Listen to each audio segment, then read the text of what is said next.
Let's be real, his kids make us look better. My mom said after taking my brother's kids to Disneyland instead of mine.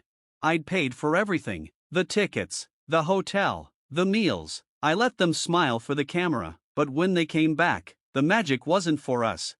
She flipped through photos on her phone, repeating it like a sales pitch. His kids make us look better. Tessa sat beside me, watching every photo roll by without a single one of her in it. Her sparkly Minnie Mouse backpack rested in her lap, the one she picked out months ago when we thought we were all going. They're just more photogenic, my mom added with a smile, sipping tea, and they behave better in public. You know how Tessa gets. I looked down at my daughter. Her smile was gone, replaced by that quiet confusion kids wear when they know something's wrong but can't explain why. I thought we were all going, she whispered. So did I. Months earlier, my mom had called me. She said she wanted to do something special for the grandkids. I had just gotten my holiday bonus. When she asked if I could help with the costs, I said yes. That same night, I transferred the money. She promised it would be a surprise for all the kids, but later, she claimed there weren't enough rooms. Next time, she said. I believed her. I even comforted Tessa, telling her it was fine, that we'd go later. But then the photos appeared online, my brother's kids in front of Sleeping Beauty's castle, my parents smiling, churros in hand, caption, family magic. That's how I learned. And when I confronted her, my mom didn't flinch. Landon and Mia are just easier. They don't whine, they don't overreact. I wanted to scream. Instead, I stood there, numb, because when you give your money, your time, your trust, and they still choose someone else, that's when the magic dies. It wasn't the first time. Tessa's birthdays, Christmases, every holiday, she was always overlooked. While my brother's kids got bikes and tablets, Tessa got gift cards and trinkets from the dollar store. She's not as close to us, my mom once said. You live farther away. We live 30 minutes away. And still, I kept giving, covered my brother's mortgage, helped with braces, paid for vacations I wasn't invited to, because if I didn't, I was selfish. I wasn't a team player. But when it came to Tessa, family forgot her name.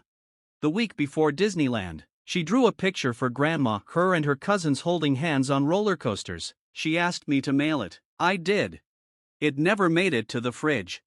Oh, that thing? My mom shrugged later. I tossed it, didn't know what it was. Tessa redrew it and taped it to her wall. I'll keep it, she said, since Grandma didn't want it. And the worst part? I still showed up to Sunday dinner, hoping for an explanation, hoping my mom might apologize. Instead, she glanced at Tessa, then turned to my brother. She's looking thin, she said. Like my daughter was invisible. You should see how healthy Mia looked in those Disneyland photos, my mom said. The camera loved her.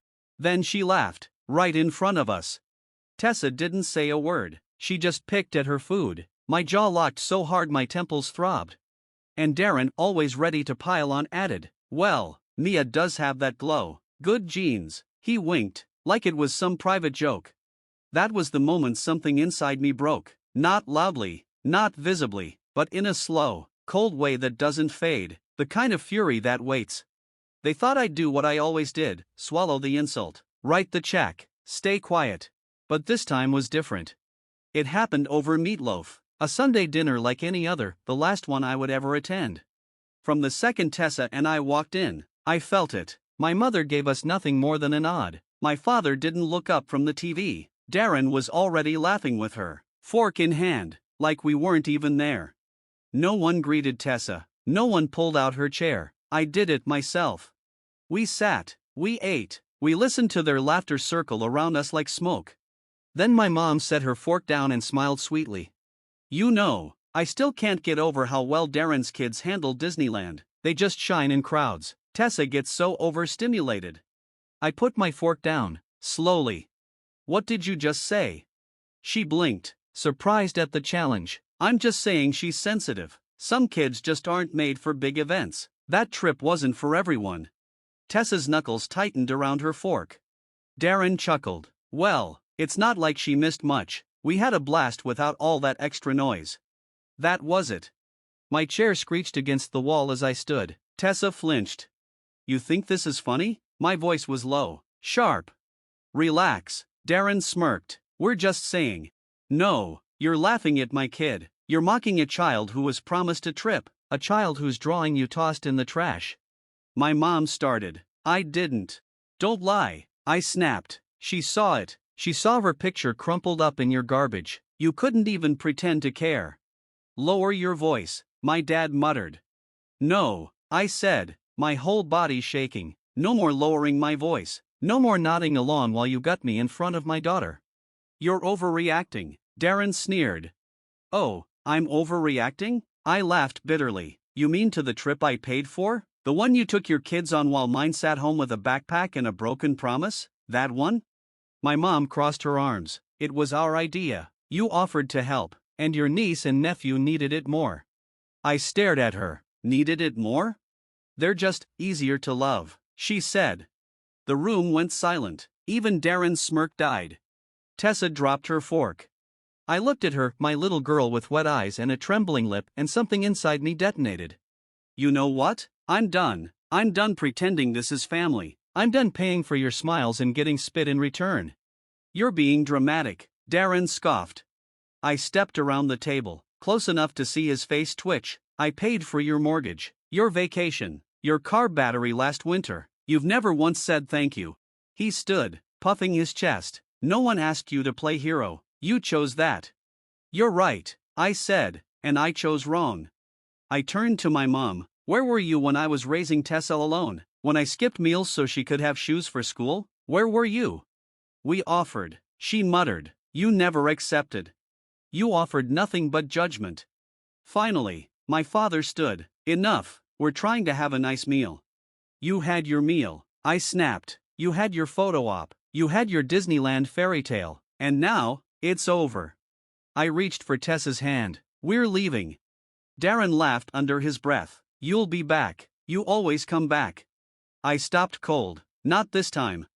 I pulled a folder from my jacket and dropped it on the table with a heavy thud. My mom flinched. What's that? She whispered. Receipts, I said. Every dollar I've ever paid for this family. Every bill I covered. Every favor you demanded. A copy goes to my lawyer Monday, so if you ever come sniffing around again, I'll be ready. You're threatening us now? Darren barked. No, I'm protecting my daughter. I looked my mother in the eyes. And if you ever tell her she's not enough again, I leaned closer. I won't let you touch her. Ever. Then I walked out. With Tessa. With my pride. With nothing left to give. The silence afterward was deafening, and it felt like air after drowning. I stopped. Do you understand what you're doing to this family? My mom hissed. You're tearing everything apart. Over what? A trip to Disneyland? I turned slowly. No, over a lifetime of being treated like a wallet with legs. Over you making my child feel invisible. Over you telling me Darren's kids look better than mine. People were starting to stare. Her voice dropped to a whisper. You're making a scene. I leaned in close. You haven't even seen a scene. Keep pushing, and I'll give you one that'll make Christmas dinner look like a prayer circle. She pulled back, stung. I raised you better than this. No, I said, you didn't raise me at all. You raised Aaron. I survived. And with that, I walked away. A few days later, an email arrived from a joint account, my parents and Darren. Subject line, family discussion. Attached was a PDF, a spreadsheet. They had actually itemized every contribution I'd made, mortgage payments, braces, vacations, and called it joint support contributions. At the bottom was a note. We believe it's time to recalibrate expectations. We propose a monthly structure of assistance so everyone is clear moving forward. They weren't apologizing, they were invoicing me. I replied with a single line. My only contribution now is distance. Invoice that. Then I blocked every number, every email, every notification. 1 week later, an envelope showed up in my mailbox. No name, just my address. Inside were glossy prints of the Disneyland trip. Darren and his kids with balloons. My mom hugging Mia. The whole family in front of the castle, with a blank space where Tessa and I should have been. On the back, in my mom's handwriting, this could have been us. I took a lighter from the drawer, stepped outside, and burned every photo. Tessa watched from the window, and she smiled. A month later, the final message came from my brother's wife, Natalie, the quiet one who never said much. It was a photo of Mia and Landon in front of a homemade cake, sloppy frosting, no decorations. The caption read, "It's not the same without you." I stared at it, then deleted it. They finally felt it. The hole I left, the weight I carried for years, had landed squarely in their hands, and it was heavy. Funny thing about silence, it's addictive. No forced dinners, no cold glances, no expectation that I'd show up with a smile and a credit card. My weekends belong to me and Tessa now. And slowly, quietly, we started building something new. No Disneyland, but last Saturday, we went to the lake, just us. She brought a book, I brought sandwiches. She read aloud while ducks fought over crumbs. At one point, she looked up and said, "This is better than any castle."